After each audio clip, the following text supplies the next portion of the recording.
السلام عليكم ورحمة الله وبركاته. halkan waa Awaaji Tech Review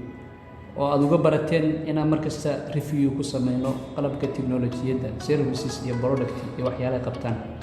Maanta halkan waxaan ku haynaa Galaxy J6 oo ah telefoon dhawaanahan aad u soo shaac baxay oo ay shirkadda Samsung iska leedahay laakiin lagu sameeyo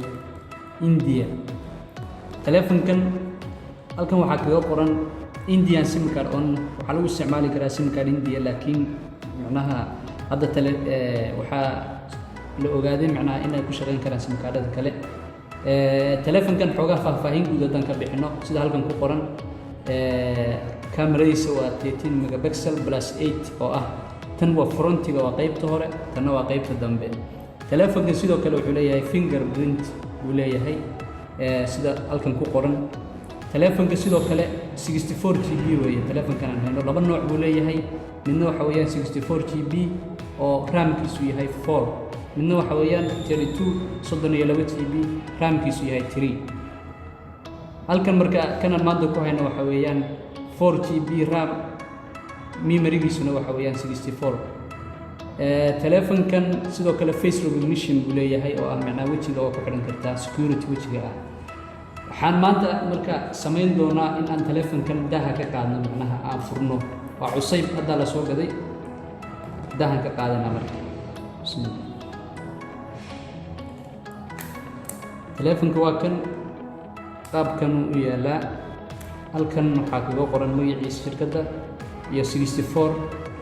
iyo magaciisa 64GB telefoonka halkan wuxuu ku leeyahay waxa weeyaan iftiinkii kamarada halkan waa kamaradii tooska ahayd meeshan kale waxa weeyaan fingerprinting marka bacdan ka saari doona insha Allah soo uu daarmay ana macnaha wejiga telefoonku qaabkan uu soo kacaya telefoonka hal mar aan u soo laabano hal mar waa u soo laabanayna waxyaalaha kale la socda kan waa buugiisa oo mataqaanaa informationkiisa ku qoran yahay warbixintiisa oo dhammaystiran baa ku qoran hindi iyo waxaa ku qoran tahay qaab Ingiriisi haddaad u baahan tahay waad akhrisan kartaa sidoo kale meeshan waxaa ku jira chargerkiisu sida telefoonada Galaxy S oo kale ma aha macnaha fast charger ma aha waa charger aad wuxuu qaadanayaa 2 saac iyo wixii la mid ah inuu ku buuxsamo halkan Hindiya government India ku qoran Hindiya lagu soo sameeyay telefoonkan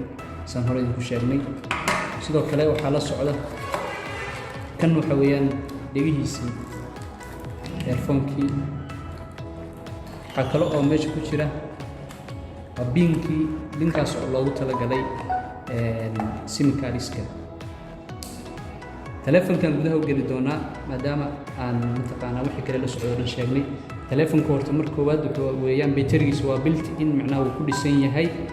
oo lagama furi karo daahan gadaale lagama furi karo wuxuu leeyahay telefoonku 2 SIM card iyo memory uu qaadaa memory-ga iyo waxa gadaal baa ka sheegi doonaa 2 SIM card uu qaadaa telefoonka fingerprint sayna soo sheegnay telefoonkan markaan si wanaag waxaan ku soo gadnay oo la socday Android version-kiisaan eegi doonaa hal mar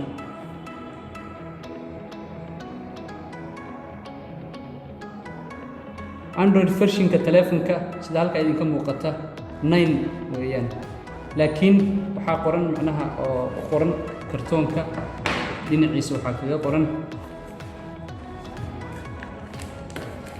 in telefoonku uu yahay macnaha hadda aad muuqato laakiin in telefoonka Android 8 lagu keeno upgrade marka lagu sameeyo 9 noqonayo laakiin kan automatic waxaa ku soo gadnay isagoo macnaha Android 9 uu yahay storage-kiisaan fiirin doonaa saan idiin sheegnayba storage-kiisa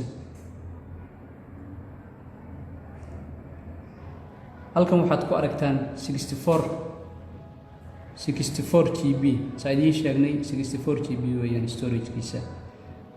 hal mar waxaan fiirin doonaa RAM-kiisana waa kan sidoo kale saan horeba ku soo qeexnay waxa weeyaan 4GB waa kan halkan hoose ku qoran 4GB marka intaas waa inta la isticmaalay nambarka buluuga ah telefonka marka sidoo kale Android ku jira waxa weeyaan 9 saan idin sheegnay dhanka speedka aad buu speed fiican yahay telefonkan wuxuu dhanka speedka kaga badiyay oo kaga horeeya telefonka la dhaho G6 Plus marka telefonkan wuxuu leeyahay laba nooc saddex color buu leeyahay waxa weeyaan blue oo kan hadda aan hayno blue uu yahay iyo sidoo kale laba color oo kale marka telefonka CPU-giisa waxa weeyaan macnaha telefonka hadba mataqaana inta uu samayn karo mataqaana qaabka maaragtay programmada maaragtay uu soo kicinayo CPU-giisa waa 1.6 aad buu telefonada kale uga duwan telefonka marka wuxuu kale oo leeyahay halkan saad ku aragtaan blue light oo ah macnaha iftiinkan cadaanka white-ka haddii uu indhahaaga dhibayo waxaad isticmaali kartaa mid kale oo night macnaha camal ah oo wuxuu ka dhigayaa meeshii oo dhan qaabkaas wuxuu kaloo leeyahay telefonka featureskiisa waxaa ka mid ah night mode inuu leeyahay oo telefonada cusub hadda macnaha ay leeyihiin laakiin kuwii hore aysan lahayn night modekaas oo habeenkii kale aad isticmaali karto kalarkii telefonka oo dhan u bedelaya black sidoo kale telefonka speedkiisuna aad iyo aad buu fiican yahay dadka dhalinyarada dambe oo hadda jirta inay telefono iibsato waxaan aad uga talinaynaa telefonkan oo kharashkiisu yar yahay markuu u badnaado 130 meelahaas kharashkiisu weeye kuma badna intaas telefonkan in aad iibsataan haddii aad telefon u baahan tihiin kharash yar intaas baan kusoo gabagabeynaynaa waxaan idinku codsanaynaa haddii videogan idin cajabiyey in aad like saartaan asxaabtiina la wadaagtaan subscribe-na aad noo saartaan si videoyada dambe aad ula socotaan waa mahadsantihiin